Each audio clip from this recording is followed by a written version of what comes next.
I have spent 2 days in Saudi Arabia on an official tour. I've held several meetings. I have met senior Saudi government officials, including my counterpart, the Minister of Foreign Affairs, His Highness Faisal bin Farhan Al Saud. I've also met the Vice Minister for Labour, His Excellency Dr. Abdullah Nasser Abtain. I have also met and spent hours listening to Kenyans living and working in Saudi Arabia.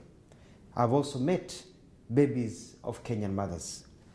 My meetings with the Kingdom of Saudi Arabia and the Saudi Arabian government have centered on our bilateral issues based on our great relationship we have with the Kingdom of Saudi Arabia.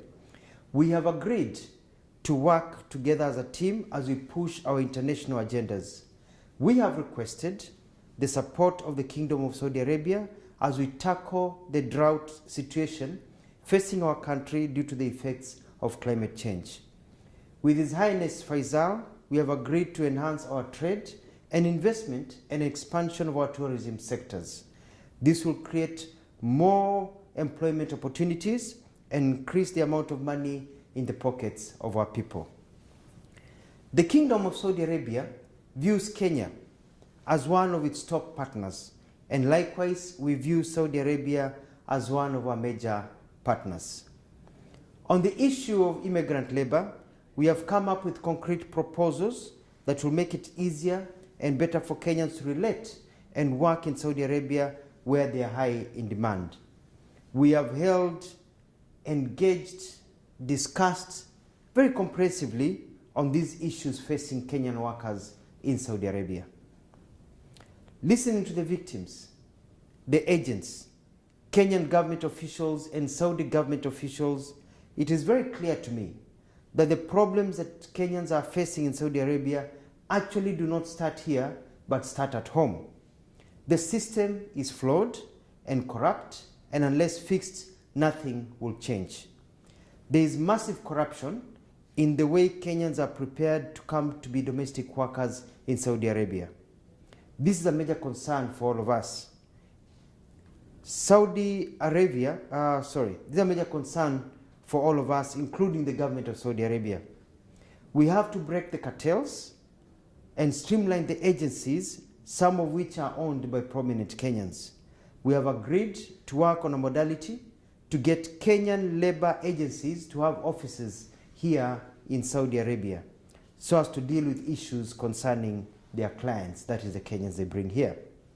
We will, in collaboration with the Saudi government, flush out illegal agencies and blacklist agencies that do not perform as per the law. The rights of all workers, as enshrined by the laws of Saudi Arabia and Kenya, will be enforced. Kenyans will be protected, regardless of where they work. To this end, and as an immediate and short-term venture, we are issuing new procedures to be followed before we give clearance for Kenyans to travel as domestic workers to any country. Kenyan immigration officers will also not allow Kenyans to travel out of Kenya to Saudi Arabia as domestic workers without fulfilling the set requirements. This will start on Monday, 7th of November, 2022. We have set up a joint technical team of Kenya and Saudi government officials to fast-track labor issues. They start their work in 2 weeks' time on the 17th of this month. We have also dedicated an emergency hotline for Kenyans in Saudi Arabia to call when facing any difficulties.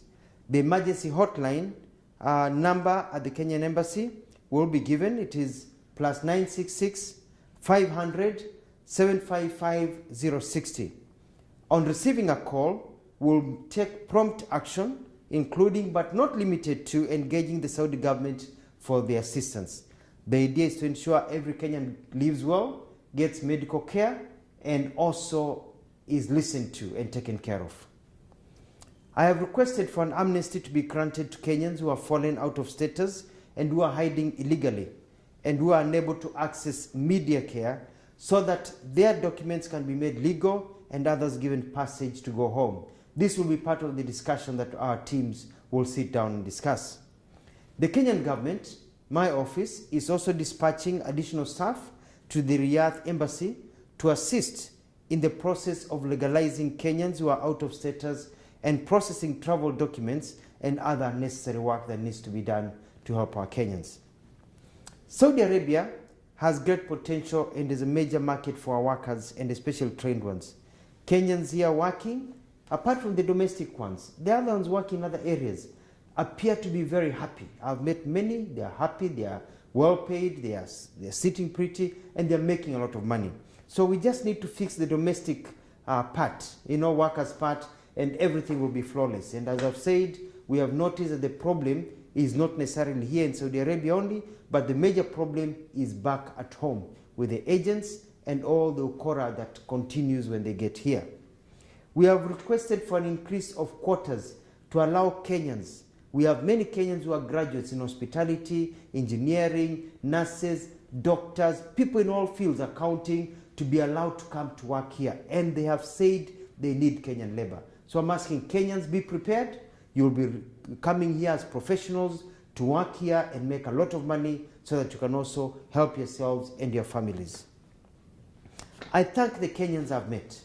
Kenyans, whether they be agents, Kenyans living here, professional work, Kenyans, domestic workers. I have listened to you. You've been very, very candid. My officials have been very candid. And I want to assure you that you have nothing to worry about. You have the hotline. Now you don't have to relate to just depend on social media. You don't have to depend on your families. You can get your help directly from the Kenyan government.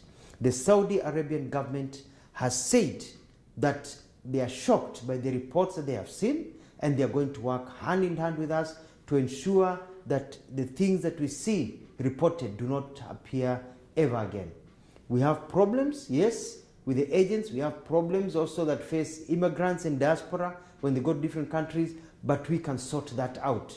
And I'm glad the Saudi Arabian government is willing to help us be able to sort out all these problems that we are facing. I want to thank the Kingdom of Saudi Arabia for their candidates, for their candid and open bilateral discussions and their support. I thank them for according Kenyans this great opportunity to work, and I'm confident with the new engagement we will achieve much more. I'd like to repeat and say that we have agreed on many things. One, provisional medical care to Kenyans. Number two, ensuring that the laws of Saudi Arabia are followed, especially by the agents and also by people who are employers of our people. Number three, we're increasing the quota so that we can get nurses, doctors, engineers, journalists, people who have skills, plumbers who want to work here in Saudi Arabia and make a lot of money. We have also noticed that the problem is stuck towards domestic workers. The system is changing, and we have worked on an agreement so that now they'll be announcing soon part of their program so that if you come to work for somebody and you want to move somewhere else, you can be able to shift. We've worked and talked about people, Kenyans, keeping their passports, and the law says they should keep their passports. The problem are the agencies, and we are going to fix that. We have also agreed that Kenyans, when they want to exit this country, have a right to exit this country, and our embassy here will be processing visas and ensuring that Kenya is able to go. Kenyans who have children, we've come up with a formula of being able to get children to also get permits to be able to leave the country so that people can be able to come home. In other words, it has been a wonderful visit. We've sorted out a lot of things. I've had numerous meetings with Kenyans, and I can tell them you now have a government that listens to you, you have a government that cares, and you have nothing to worry about. I'll be on top of things, and we are going to get permanent solutions to our challenges. Saudi Arabia, the nation, the Kingdom of Saudi Arabia, they're our friends. They care about us. They want to invest more in Kenya. They want more Kenyans working here. And they are also shocked by the stories that Kenyans have been telling. And we've narrowed down, especially our officers here. We've narrowed down, we know what the problem is, and I'm going to deal with it with my colleagues in cabinet to ensure it never happens again.